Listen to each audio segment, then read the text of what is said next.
Thank you. You can be seated. Mr. Pickett, whenever you're ready.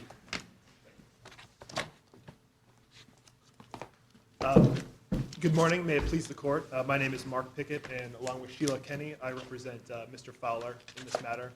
And I would like to begin with the Martinez issue this morning.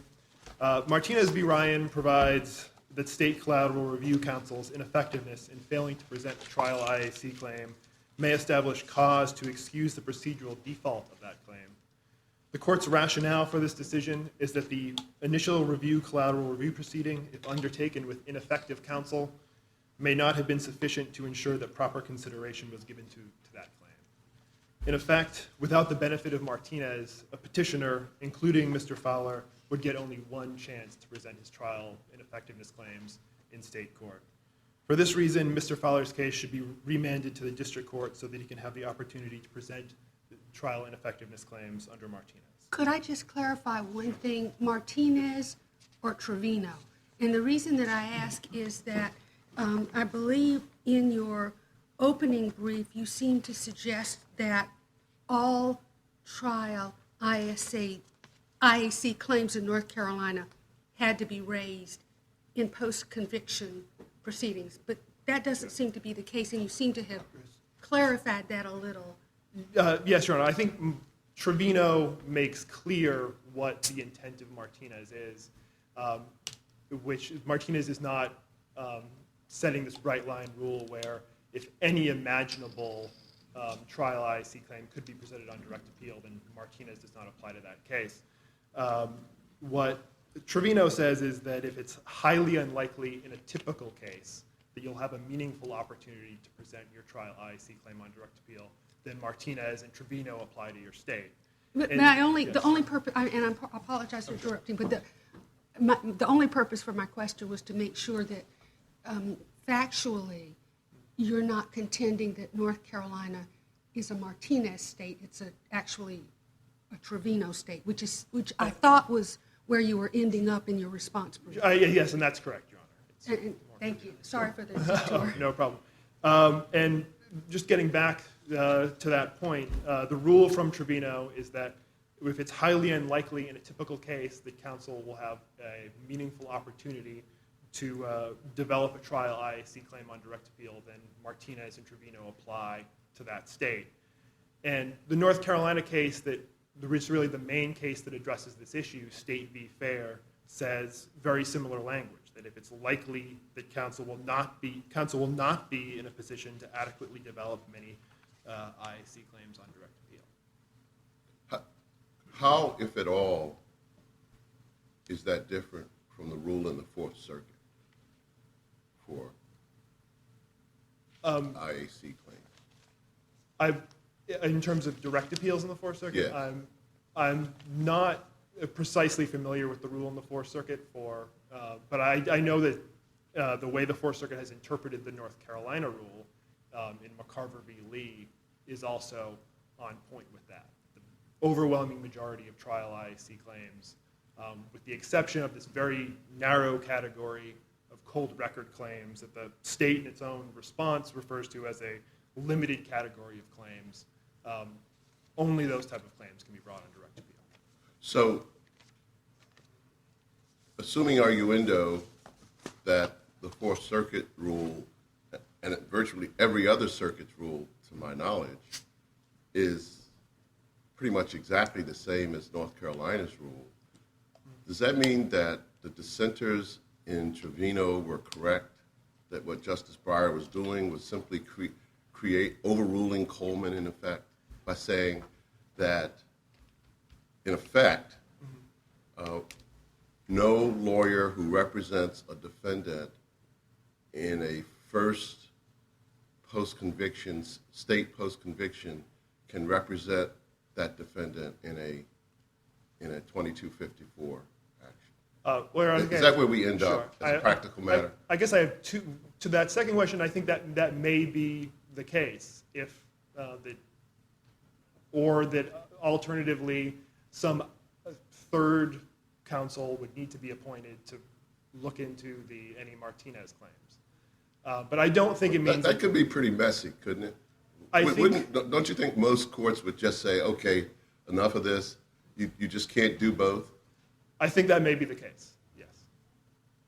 And essentially that's what you're asking for here, right? That is what we're asking to do here, and I think as we've looked more closely at this particular case, at first we thought that there was no conflict in this case for our purposes. But as we've looked at it more closely, and this is a new issue, I think we've seen that it's much more likely that a conflict does exist in this case, and that the district court would, in all likelihood, need to appoint new counsel to look at any Martinez issues in this case. Tell me that again, why you think new counsel needs to be appointed. Well, I think there's two potential reasons for that, or two likely reasons for that. The first is that one of Mr. Fowler's state post-conviction attorneys, Faith Bushnack, represented Mr. Fowler until June of last year when I was appointed to the case.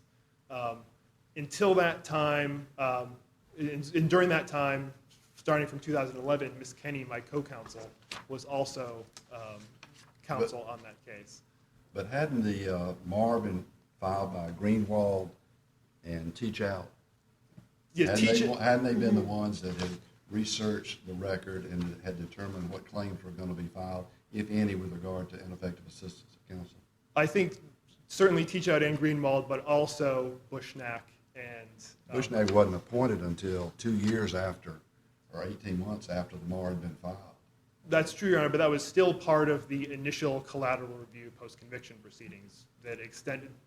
Ms. Pendry and Ms. Bushnack represented Mr. Fowler for the filing of the amended MAR and during the evidentiary hearing. And as we know from Martinez and Trevino, that evidentiary hearing is very important for the development of trial IAC claims. But Go ahead. don't the facts here indicate how rapidly you run into the logical limits of the argument? Because by my count, Mr. Fowler was represented by Mr. Glover on appeal, and then Mr. Greenwald, Ms. Teachout, and then they withdraw, and then Ms. Pendry is appointed to replace, and then Ms. Bushnack. I mean, Mr. Fowler has been represented by a succession of independent counsel, all of whom had the opportunity to look at and pursue an investigation of post-conviction IAC. Is that not a fair assessment? I think everything is correct except their ability to look at post-conviction IAC, because they were still in that initial post-conviction review proceeding. And that was their only opportunity to present those IAC claims, was part of that initial post-conviction review proceeding, which included that initial MAR and then whatever Ms. Bushnack and Ms. Pendry did, and then the evidentiary hearing. There was no ruling on any of the issues in the case until after Ms. Bushnack and Ms. Pendry were on the case, and it would have been very difficult, if not impossible, to present a post-conviction IAC claim or claims that hadn't even been decided yet. But the purpose of appointing independent counsel is so that fresh eyes look at the record, other than the eyes of the attorney whose activities and actions are being examined. And it seems to me that that's happened at every stage. That when the MAR was filed, you had a different set of attorneys analyzing the record and determining what claims were going to be made.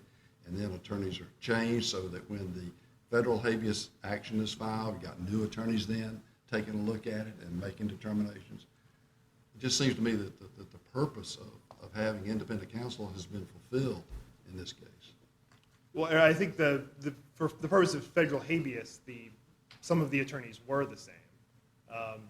And again, those attorneys... Not the same as the one who filed the initial motion for appropriate relief. That's true, the initial motion for appropriate relief. But again, I think that's to say that there were simply new attorneys coming in to take over during the same proceeding is very different than from what Martinez talks about, which is after you're through one stage of the initial post-conviction review proceeding, you don't have the opportunity to come back in another proceeding to present that claim. That's the key difference that Martinez,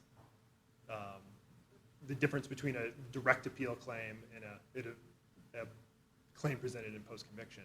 And the fact that he had additional attorneys appointed later during the same post-conviction proceeding doesn't resolve that issue. So in your view,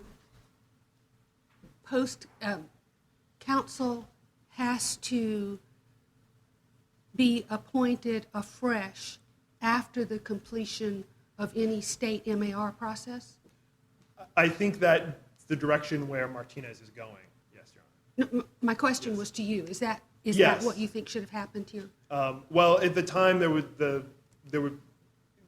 hindsight of Martinez, yes, that is what should have happened. But of course, at the time, this newly created Martinez rule was not in effect, so it was not known. But it should have been at the time if that case had been known about.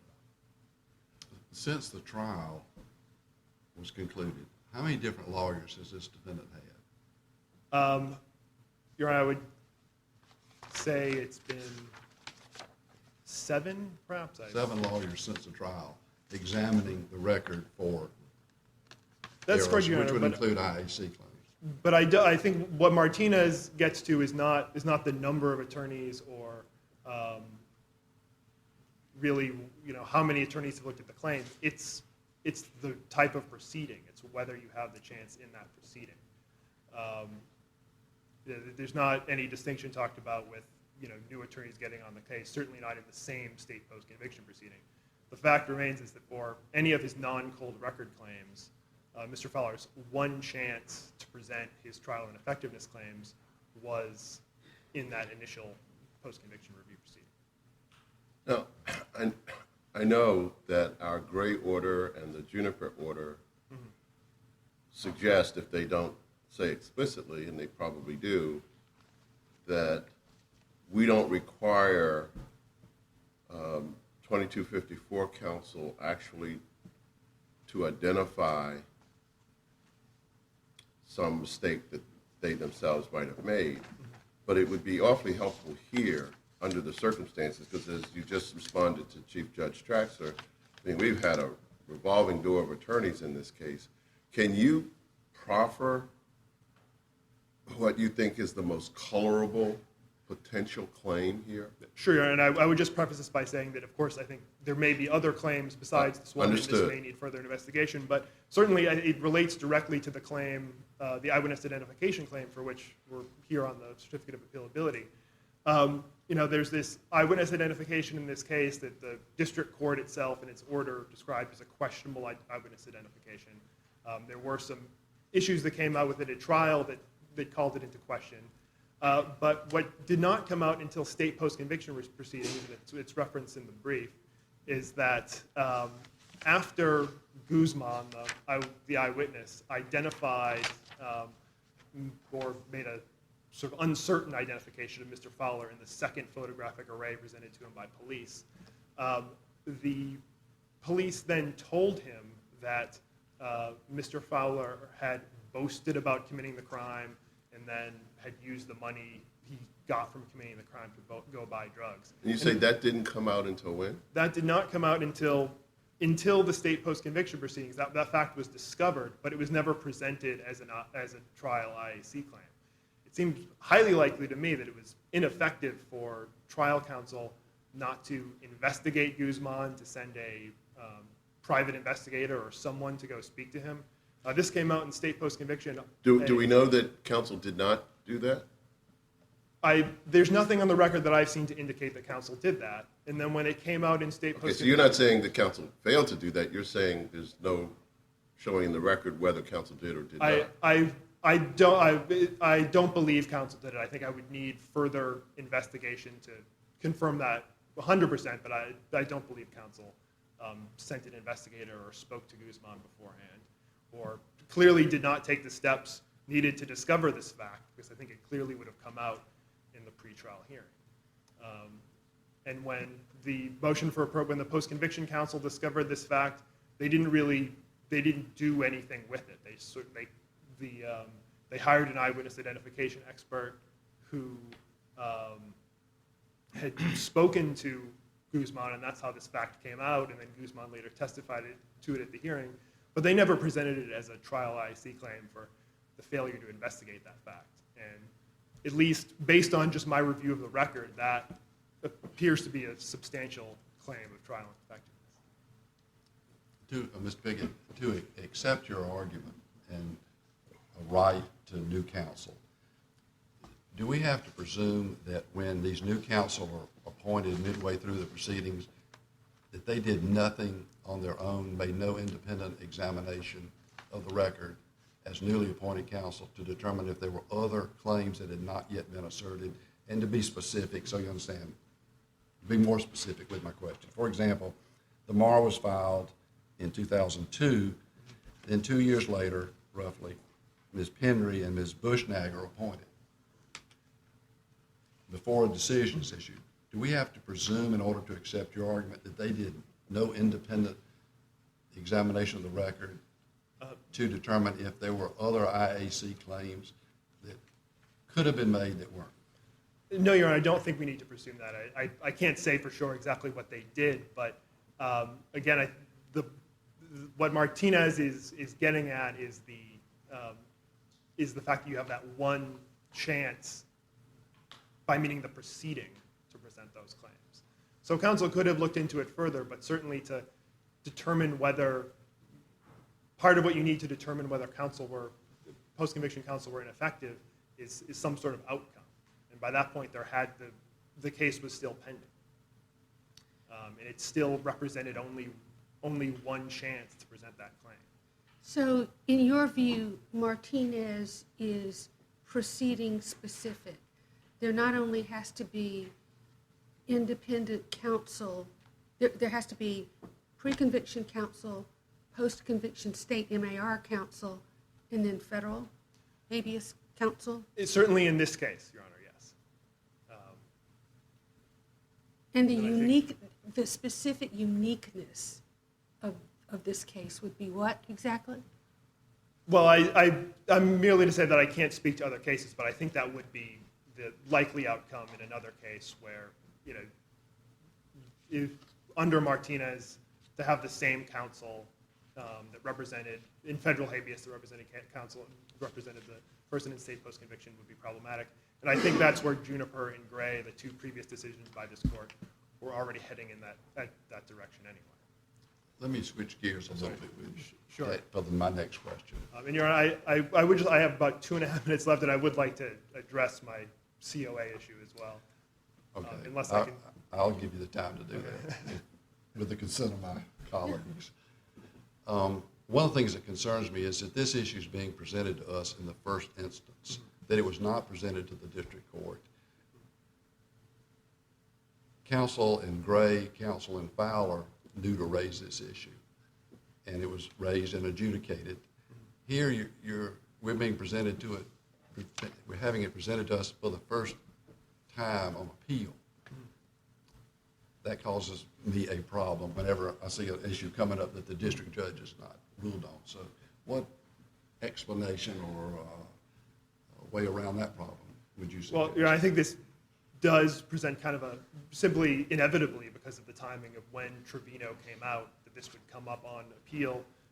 It was not clear that Martinez applied to North Carolina until the Trevino case was decided, and that decision was made on May 28, 2013. We were already in the Fourth Circuit by the time that decision came down. So it became, and on top of that, the issue with Ms. Kenny's co-counsel having a potential conflict. Until Trevino came down and I was appointed on the case, it was not really possible to present that claim. But on the fresh eyes issue, on that issue, why is this coming to us now for the first time on appeal? As opposed to, I'm sorry, Your Honor. Why wasn't the issue raised in the district court that he's entitled to new counsel because he's entitled to have independent counsel review the record in the state post-conviction relief? Well, I think that gets to the Trevino issue.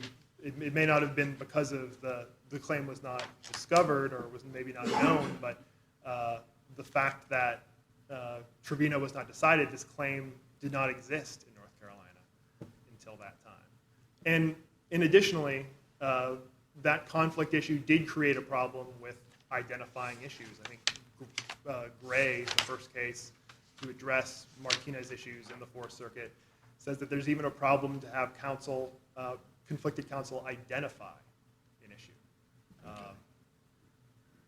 right, you wanted some time Sure, to. sure, and my time is, I think I have 10, all right, No, I may you- already be over, but I'll. Go ahead, I'll go ahead. Well, just to talk briefly about the certificate of appealability issue. This was a case where Mr. Guzman, after he got a 5-second glimpse of a person that shortly after he heard gunshots in the Howard Johnson's lobby, then as he was presented with a series of photographic arrays by police, made 5 tentative identifications of the person that he saw. He wasn't even able to identify Mr. Fowler in the first photographic array. It was only in the second photographic array that he made that tentative identification. And then, well, what we also know from the additional facts that came out in the motion for appropriate relief was that police then told him that Fowler had boasted about committing the crime. So his identity was already confirmed once as the correct suspect in the eyes of police. And then the police did nothing, state did nothing for almost 18 months until they called Mr. Guzman in for a meeting shortly before a pretrial hearing and told him that Fowler was a suspect in the case and where he would be sitting in the courtroom. And it was only after that that Guzman was able to make this very certain identification, despite being very uncertain when presented with these photographic arrays. Could you help me backing up? I mean, preliminarily, how is this issue before us? This issue was raised in the district court in the federal habeas petition, and this was the issue on which the certificate of appealability was granted. But didn't the North Carolina Supreme Court consider and specifically address this issue under the harmless error standard?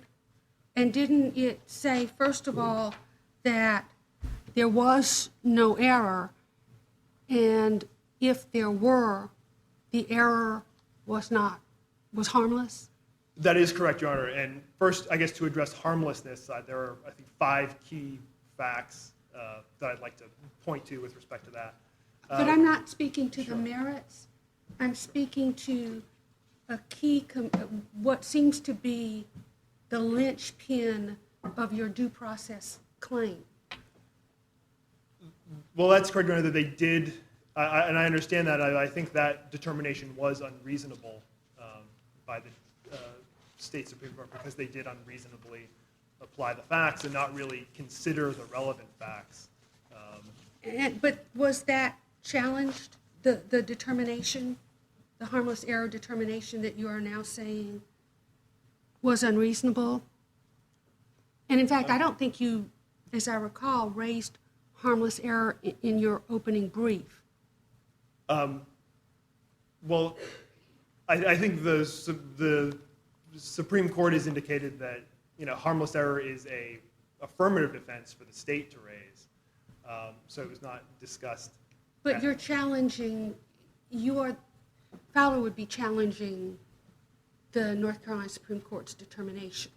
That's correct, Your Honor. And as to the Chapman harmless error, I think we do discuss some of the facts that are relevant to that in the factual discussion related to to what the district court calls 4 self-interested felons in this case that really constituted the only other evidence in this case. And that evidence was very questionable, and we know that even with this eyewitness identification, this was a very difficult case for the jury. They deliberated on the question of guilt for a full day, and we know that the eyewitness identification was a part of their deliberation because they requested that these 2 photographic arrays that included Fowler's photograph be sent back with them, and they were sent back into the deliberation room. And we also know that this was a difficult case, viewed as a close case by the state, because they offered Mr. Fowler in a capital murder case a plea deal that would have allowed him to be released in 14 and a half years. And they did rely heavily on the eyewitness identification in their closing argument in the guilt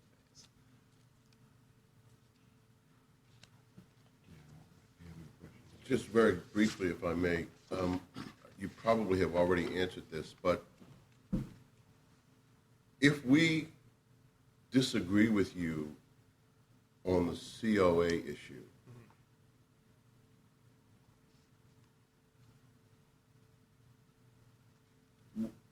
could we nonetheless remand for the district court to consider your Trevino issue in the Yes. first instance? Yes, absolutely. I think if So, okay, so maybe you didn't answer it previously, because I thought in response to my question about whether there was a colorable issue, you were tying the potential Trevino analysis to the merits of your due process claim. I think they're certainly separate claims. Okay. Factually, they're just they incorporate some of the same Okay, facts. but one is an IAC claim and the other is a straight-up due process claim. That's correct, Your Honor. Thank you. Okay, I think we understand your position. Let's hear from Ms. Callaway Durham.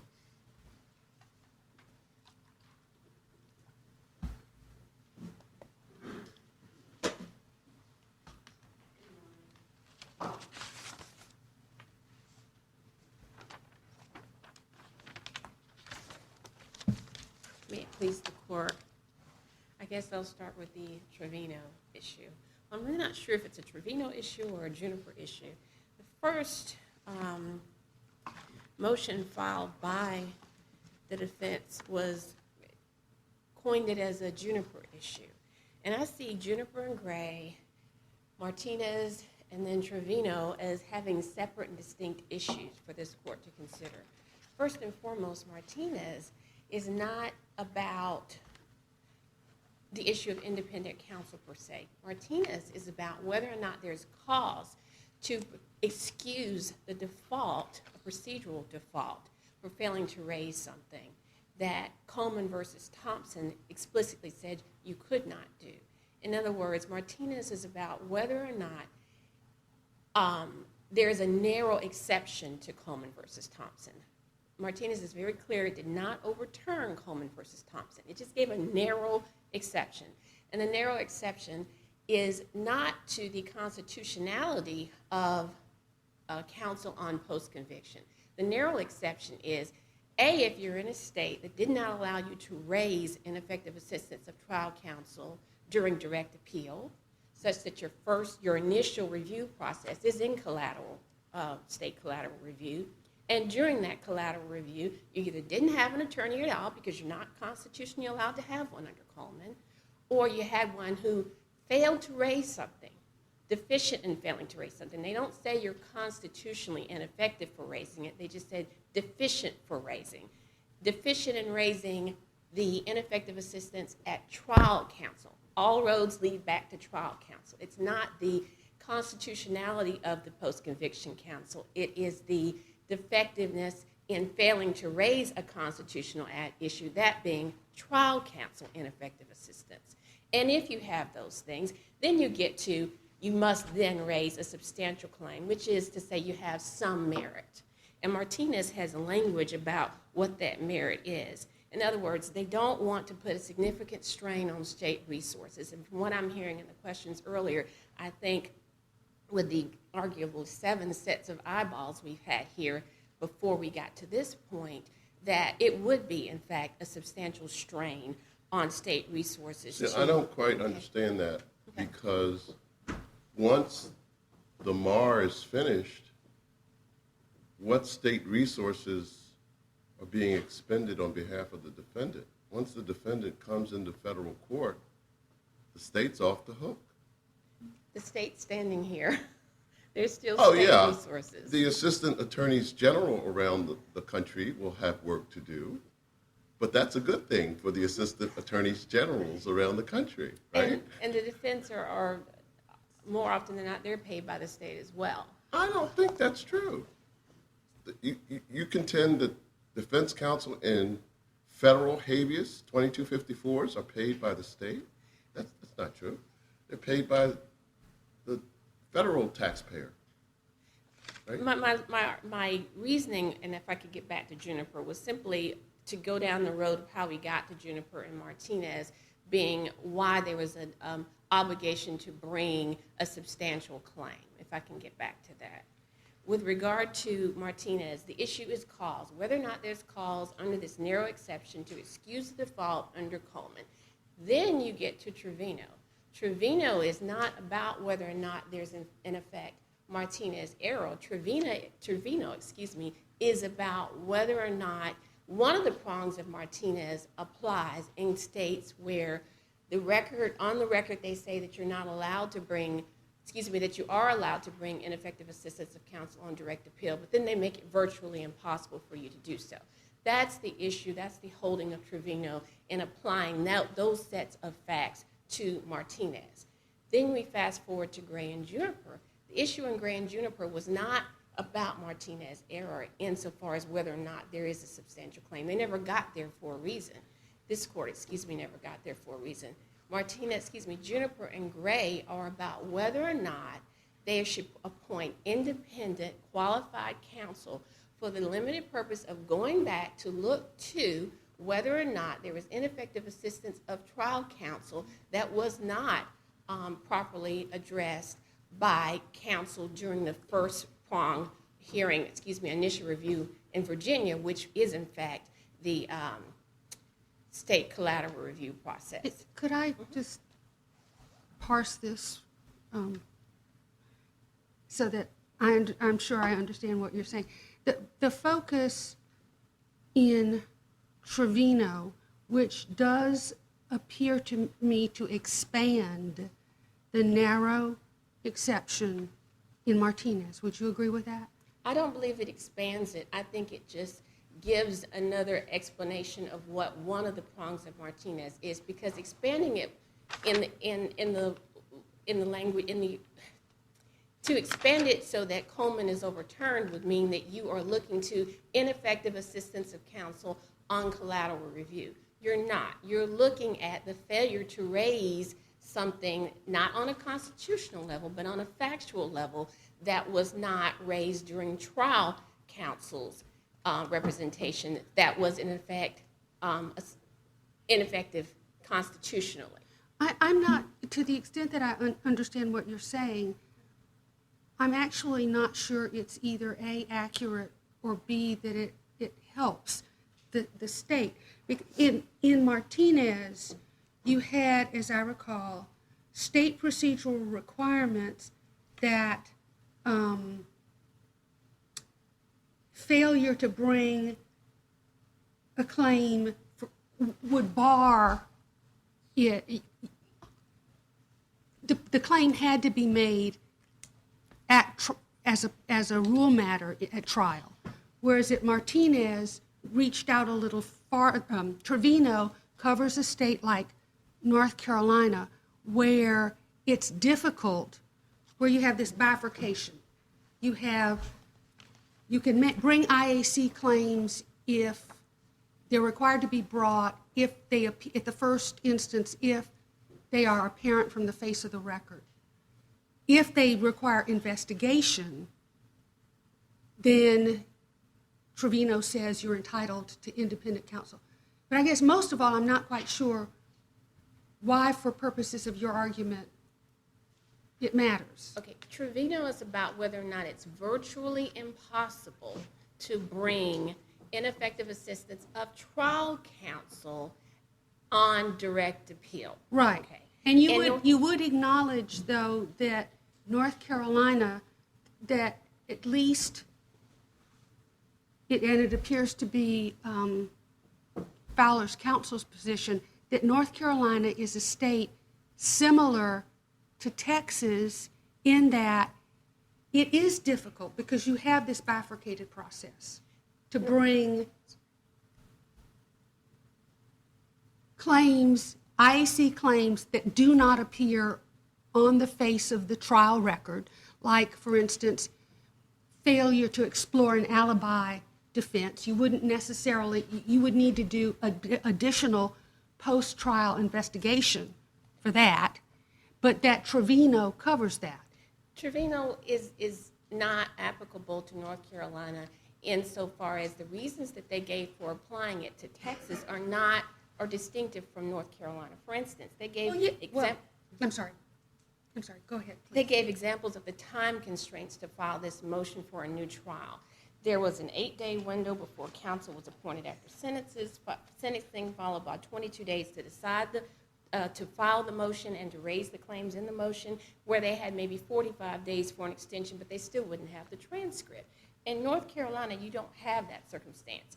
First of all, But you do have a statute that requires, as I recall, I think it's 15A, 1419A3, that as in Texas, on direct appeal, defendants in North Carolina are confined, if a defendant was in a position to raise a ground on direct appeal, because it appears on the face of the record, they have to do so. if it appears on the face of the record. Right, and that's really all I'm saying. But what we're talking about is what does not appear on the face of the record, which I believe you used an example with alibi. Right. And what I was going to say is in North Carolina, we have another statute that allows the bringing of a motion for appropriate relief only in the appellate court. It's the court with the jurisdiction to handle it, and that's under 15A 1418.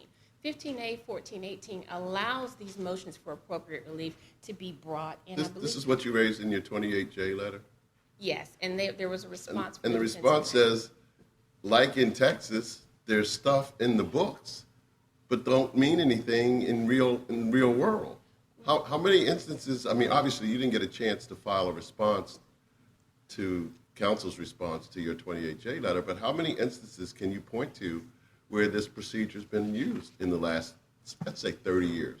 Well, I didn't go back 30 years, and I don't claim to have an exhaustive list, and I can provide additional authority to the court, but I found 56 cases. Some of them death cases, many of them raising ineffective assistance of trial counsel, many of them raising other issues, but the point is... Where the North Carolina Supreme Court permitted Yes. and permitted discovery Yes. and so forth? Well, no, we're not talking about discovery. We're talking about where they permitted the 1418 motion to be heard during the pendency of the direct appeal process. But what's the point of that if you need discovery? Well, curiously, one of the cases they brought up was State versus Atkins. If you read State versus Atkins, their premise is that State versus Atkins says that you cannot, that discovery is not allowed. In effect, what State Atkins said, because discovery was done in State versus Atkins, the issue with State versus Atkins was not whether or not the court had the discretion to allow discovery. They, in fact, did allow it. The issue was whether or not the discovery they were specifically seeking was going to be admitted. And there was an in-camera review, which happens all the time in post-conviction. That is no different than under post-conviction. And during the in-camera review, the judge said, I've looked at this and I've determined it wouldn't be helpful to you, which is why he didn't allow it in.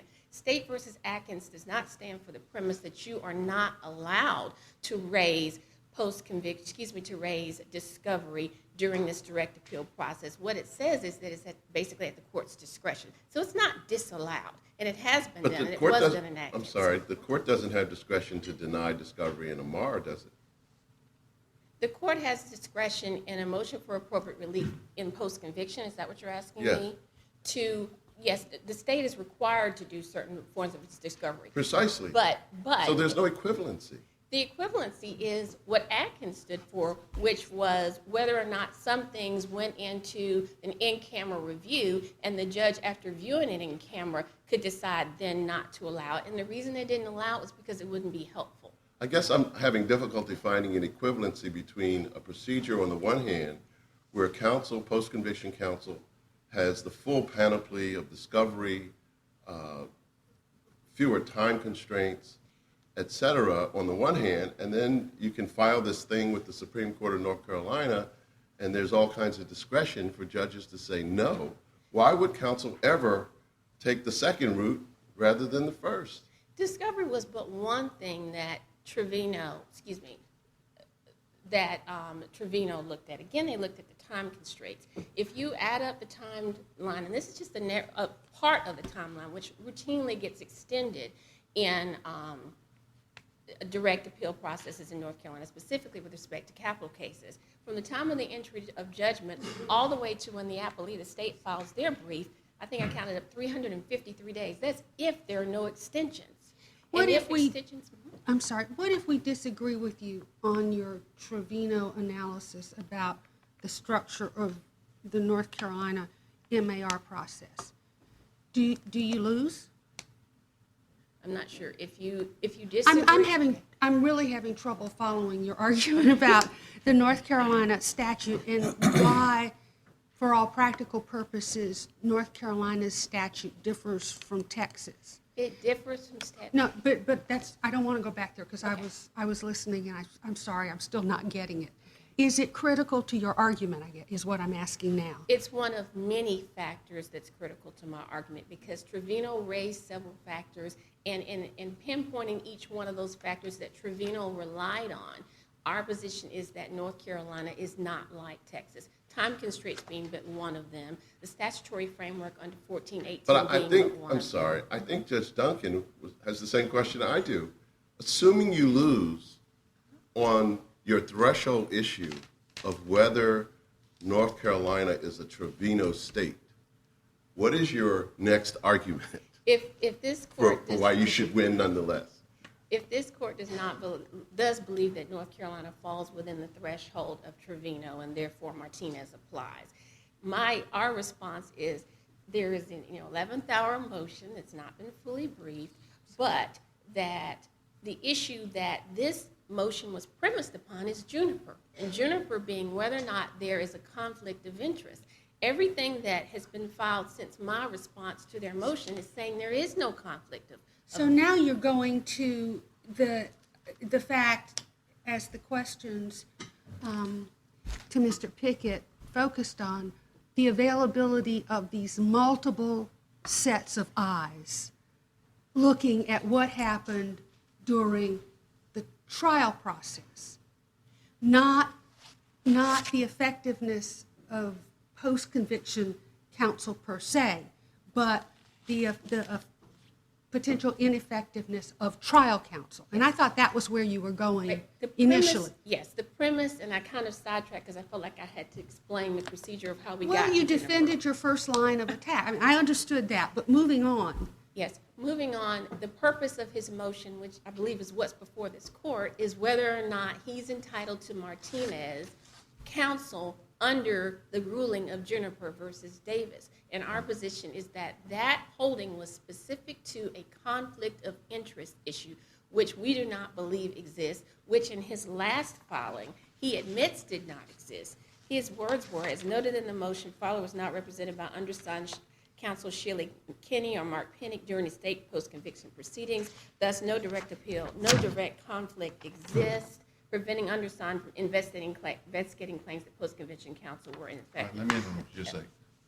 Right now, there does not exist pending before us a claim of ineffective assistance of counsel that is procedurally barred by the state or procedurally barred by our rules that Martinez would allow cause to be established for us in order for us to reach it. He has not raised a substantial claim. Is that what you're? Well, as I understand, there's not a claim now. They want to go back and look at the record to see if there is Right, one. I see what you're But there's saying. not one right now that is procedurally barred that they need to rely on Martinez or Trevino in order to get to.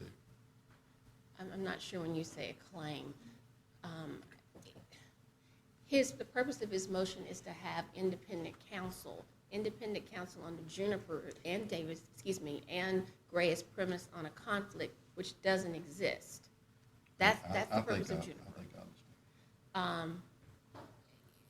understand. And I wanted to get back to Trevino. There were other things that Texas looked at and that were raised. One being that Trevino said that Texas couldn't point to one single case where ineffective assistance of direct appeal counsel was raised for failing to raise ineffective assistance of trial counsel. And in the last, it was in their citation of additional authorities that was filed, there was a blurb about their not being able to point to one of those cases either.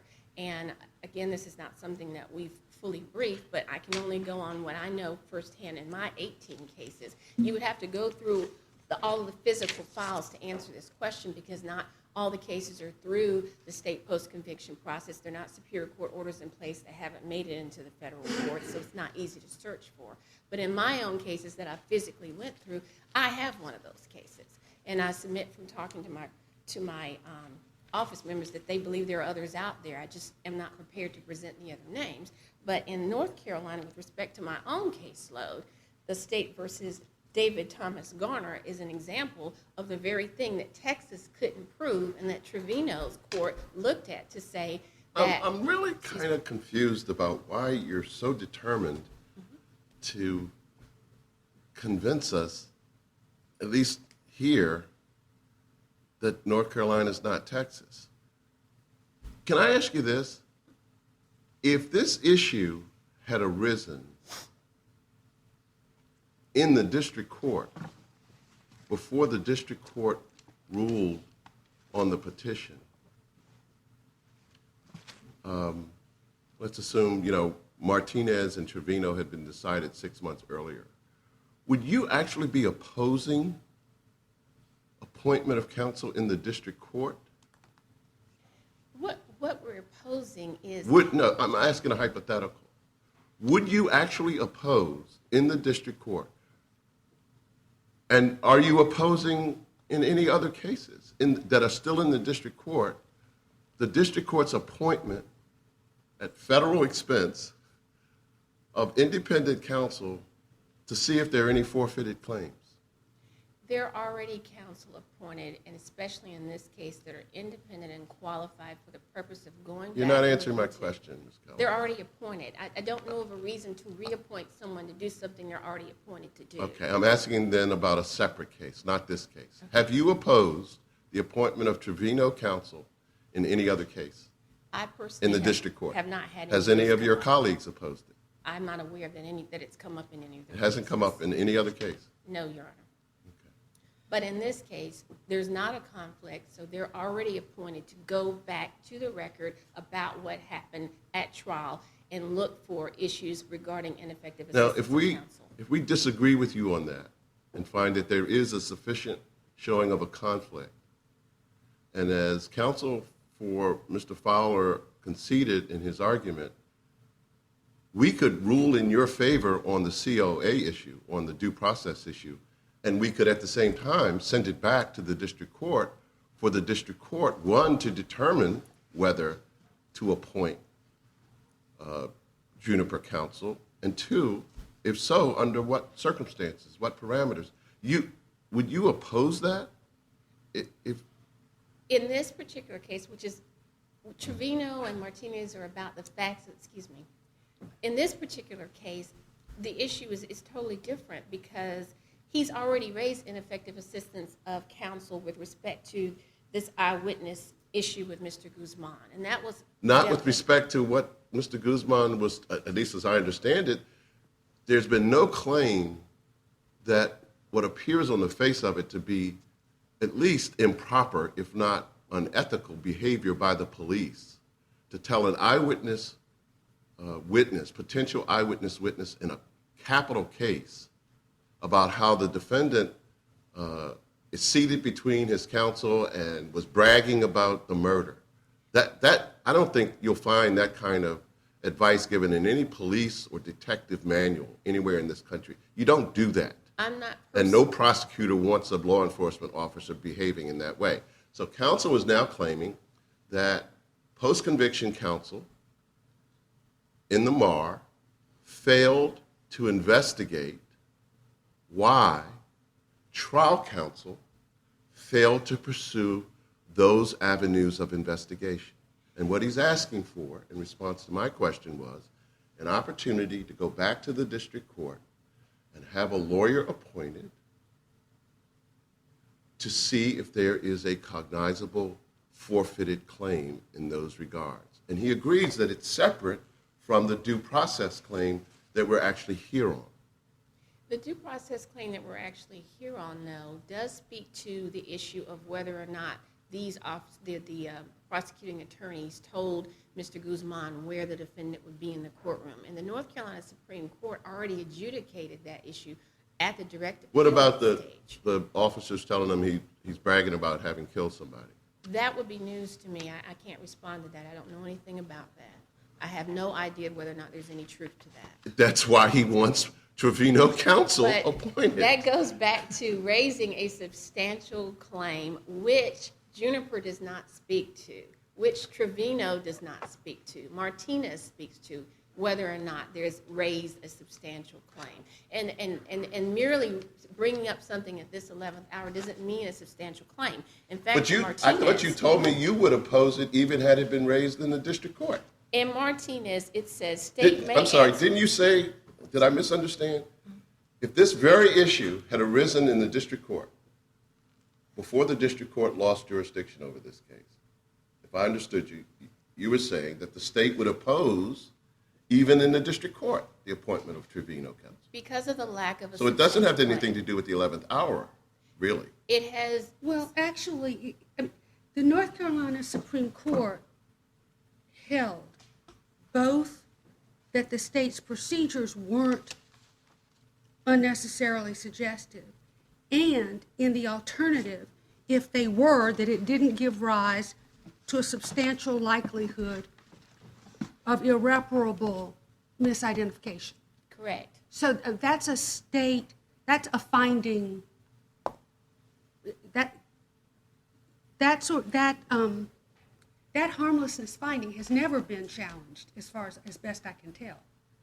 That's correct, but Yes versus Nunemaker says that I don't know why you're going back to a statute to answer a question about the facts here. There is a North Carolina Supreme Court finding in your favor yes, that does not appear to have been challenged. that they're correct, that and the standard under the underlying claim, the one for the certificate of appealability, and I apologize, it's hard to go back and forth, is whether or not those adjudications in the Supreme Court ruling were contrary to or an unreasonable application. Yes. And we don't believe that that was the case, namely because. But my question is, procedurally, how does it get to us if it's never been challenged below? It has to be, in order to challenge it, you have to raise a substantial claim. That is to say, a claim that has some merit. And under Martinez, we are allowed to respond that it's not that it is an insubstantial claim, that it does not have any merit, that it's wholly without support. And all of the issues about Mr. Guzman was cross-examined. You do at length. realize that the state's answer to my question is no, they absolutely can't? The answer is not, no, they absolutely cannot, with some other set of facts. But what I'm saying is, But with I these gave you the facts. I gave you the facts here. And all I'm saying is, what I'm basically saying is, why isn't this claim, at least with respect to the eyewitness testimony, gone regardless? You're asking me about the underlying claim with respect to the certificate of appealability being issued? Maybe I'm not clear on what you're asking. No, the eyewitness testimony, I'm sorry, I don't know how else to say it. There is a finding of fact by the North Carolina Yes. Supreme Court that has never been challenged. Why is that before us? Did Fowler preserve it for our consideration? He raised the issue, which this court granted a certificate of appealability on, whether Due process. on due process, yes, on whether or not the eyewitness identification was unreasonably, impermissibly, suggestive, and therefore unreliable. That is to say, there was a substantial likelihood of misidentification, which this court issued a certificate of appealability on, and we believe there's no merit to that claim. Now, the only thing that's been brought up, and that's today, that's different from anything that's already been heard by both the Supreme Court and then the Superior Court. Can a state find that a due process error is harmless? Yes, that's what I was getting at earlier. But in their findings, which this court must, under EPA, give deference to, which is a substantially higher degree of deference, I might add, U.S. versus Nunemaker, which is the United States Supreme Court, ruled that to decide the issue of whether or not to decide the issue, you always look back to the last explained state court judgment, that being the Supreme Court decision. And then Brecht versus Abramson, which is a U.S. Supreme Court case, then held that the standard for determining whether or not a conviction must be set aside because of federal constitutional error is whether there was harmless error beyond a reasonable doubt. And in giving deference to the state adjudication that it was harmless beyond a reasonable doubt, this court under Brecht versus Abramson is allowed to make that same finding based on giving deference to the state court adjudication. Do I correctly understand that the finding that Judge Duncan and you have been discussing regarding the suggestiveness and the harmfulness of the procedures, am I correct to understand that the Supreme Court of North Carolina never had before it the information regarding the statements by the officers after the second photo array? I'm not sure what statements we're talking about because I'm talking about the statements that counsel mentioned that he says only came to light in the Marr proceedings after the direct appeal. The finding that Judge Duncan drew your attention to, am I correct, was a finding made on direct appeal, correct? Or am I incorrect? I don't believe that the argument that counsel just made about telling Mr. Guzman about how much money he got, I'm not sure exactly. I don't recall exactly. No, I think his question is the North Carolina Supreme Court's finding that there was no error, and if there was error, it was harmless. I think the question is, was it made by the Supreme Court at the conclusion of direct appeal or at the conclusion of the MAR process? Is that your question? Yes, thank you. Without that, by his own argument, that little piece of information. No. The question isn't the information. The question is the North Carolina Supreme Court finding. When did the North Carolina, at what point in the procedural posture did the North Carolina Supreme Court make that finding? They made the finding after the direct appeal process ended, which of course was after the trial procedure, which of course was after the pretrial suppression On hearing. direct appeal. On direct appeal, yes. Not. Okay. But I only have a minute left. I would just say that whether or not there is an unreasonable application and whether or not, if there is an unreasonable, whether or not there's impermissible suggestibility, and if there is impermissible suggestibility, because you don't get to the second prong if there's not impermissible suggestibility. Suggestibility in and of itself is not the issue. It has to be impermissible. There's no litmus test for that. You have to look to the facts and circumstances of each case. And even where there is something that's suggestible, again, that's not enough. And based on the facts and circumstances of each case in reaching that determination, the North Carolina Supreme Court, in reaching its final decision, said that this was not the only evidence against this defendant and his guilt.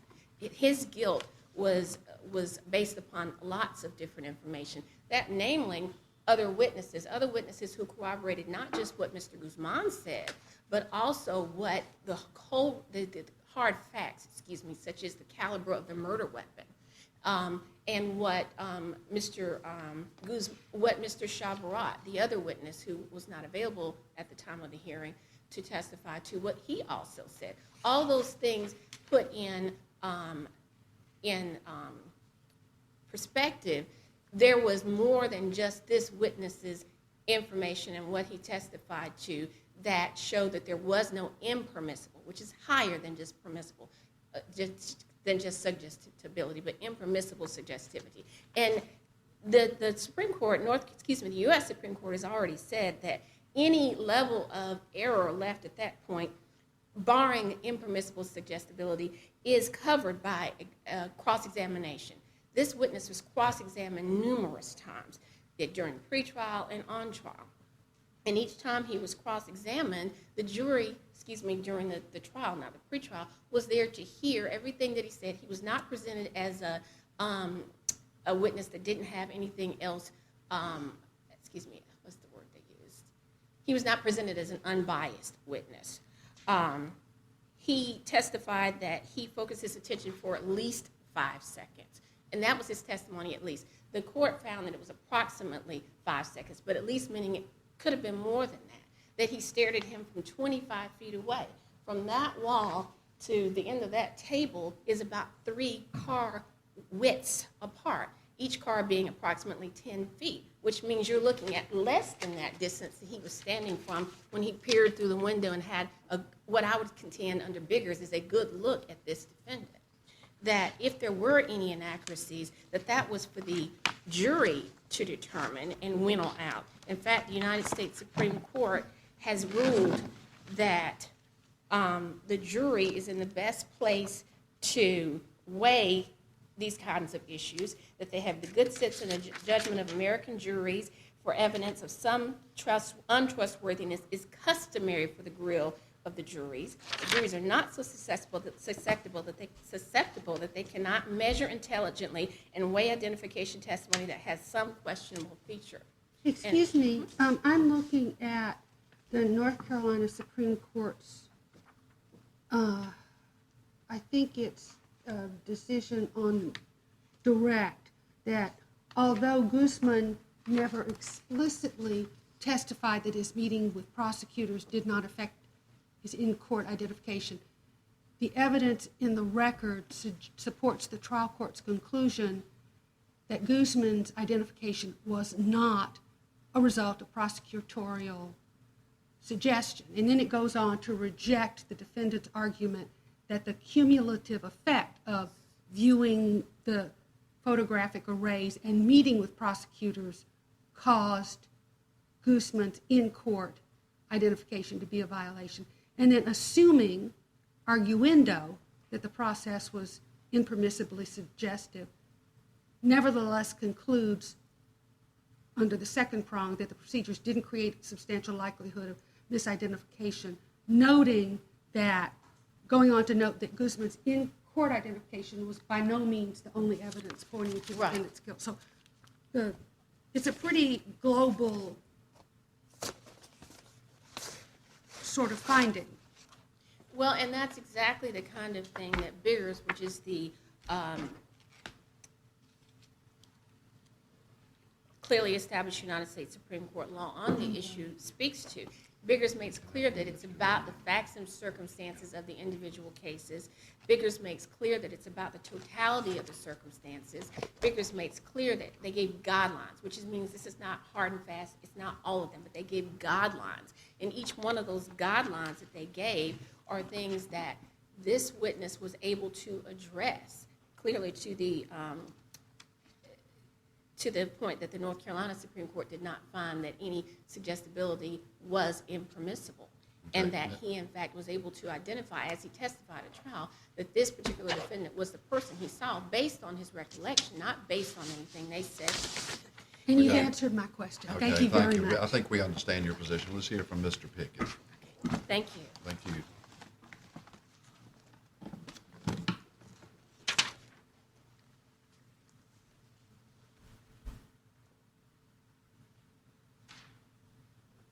Please, court. I have like 4 broad points that I think that I would like to make in rebuttal. The first, just to clarify what was being discussed at the end there, it is a new fact, the fact that Guzman said that the police told him that Fowler had boasted about committing the crime.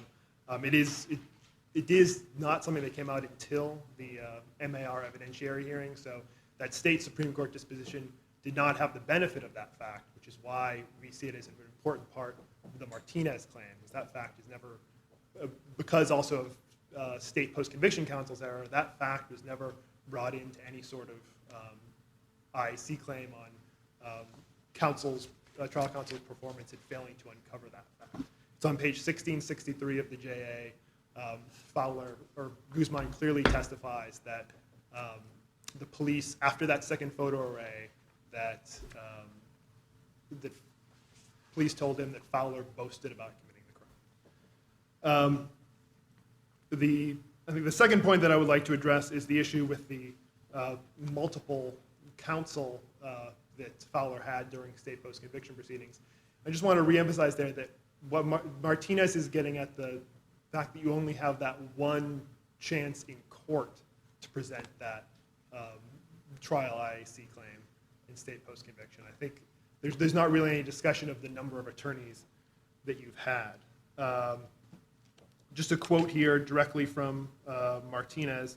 The court says that whereas here the initial collateral review proceeding is the first designated proceeding for a prisoner to raise a claim of ineffective assistance at trial, the collateral proceeding is in many ways the equivalent of a prisoner's direct appeal as to the ineffectiveness claim. This is because the state habeas court looks to the merits of the claim of ineffective assistance, and no other court has addressed the claim. So what the clear focus of Martinez is not the number of attorneys or whether different attorneys came in during the same proceeding, it's the number of proceedings. And when the state only provides a petitioner one chance to present a trial IAC claim in state court, Martinez applies regardless of the number of counsel that may have looked at the claim. In my third point, I just want to address the 1418 proceedings, the MAR and the appellate division that was addressed in the letter that was filed, I believe, on Monday. I have 2 points to make with respect to that, and I think they're covered pretty closely in the letter that I filed. Excuse me just for a second here. The first is that this is a proceeding that is very much like this this abate and remand proceeding in Texas. It's not a proceeding that's typically used to expand the record. And I think for all of the same reasons that Judge Davis talked about, there's no right to discovery in these proceedings. You have to present the claim before it even gets remanded for further evidentiary development. So you have to know what the claim is. It's not a commonly used proceeding. In the state Supreme Court, in State v. Hurst, which is one of the very first cases to even consider these claims, said basically they prefer to hear for the claim to be presented in state post-conviction proceedings first. I think if the state Supreme Court saw this 1418 proceeding as some way to expand the direct appeal record, they would have discussed it in State v. Fair or these number of other cases that discuss the proper proceeding to raise a trial IAC claim. And as all of these cases say, with the exception of these very narrow cold record claims that aren't really envisioned by Martinez, the proper proceeding to raise a claim is in state post-conviction proceedings. And moreover, the 1418 proceeding is really not expanding the direct appeal at all. It's just allowing the petitioner to raise his MAR, which in North Carolina is the state post-conviction proceeding, at an earlier time. It still implicates those same issues discussed in Martinez, where a petitioner only has that one opportunity to raise that claim. Because in the rare case that a petitioner chooses to raise that 1418 claim, and certainly on trial IAC claims it is very rare, they are barred from raising that claim again. So there is no second chance. It implicates the exact same bar. It just happens slightly earlier in the proceeding. And the fourth and final point that I would like to address relates to the conflict. I think it's true when we first began this proceeding, we weren't entirely sure what the scope of our conflict might be in this case. I think on our first glance, it looked like we were different from Martinez, different from Juniper and Ryan, because we're not precisely the same attorneys. But as we looked at the issue more closely, we saw more and more problems, which is why, as it's moved on, we indicated that notice of a possible conflict. And when you use the term conflict, you're specifically referring to putting an attorney in the position of having to explore allegations of his or her own ineffectiveness. Is that what you mean? Exactly. Because of these two issues, first, that we may have imputed ineffectiveness because of Ms. Teachout's work on the case. For us to then, she was an employee of the Center for Death Penalty Litigation at that time, for us to then go back and attack our own firm's ineffectiveness could be very problematic. And moreover, even after she was off of the case and Ms. Bishopneck and Ms. Pendry were on the case, CDPL did consult on the case and advise Mr. Fowler's post-conviction attorneys in meetings on how to proceed on the case. So that presents another possibility for a conflict. And if you add that to the fact that Ms. Kenny's representation overlapped with one of the state post-conviction attorneys, I think that creates a real problem.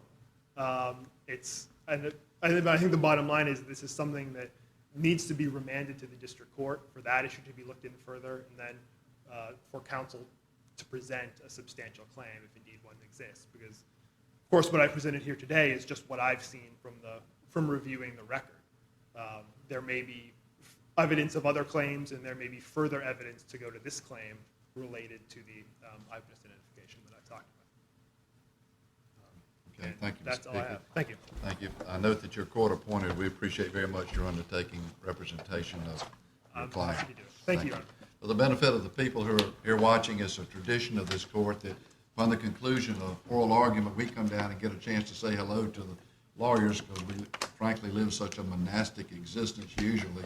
We welcome the opportunity to speak to our colleagues. So we'll come down and greet counsel and then take a brief recess.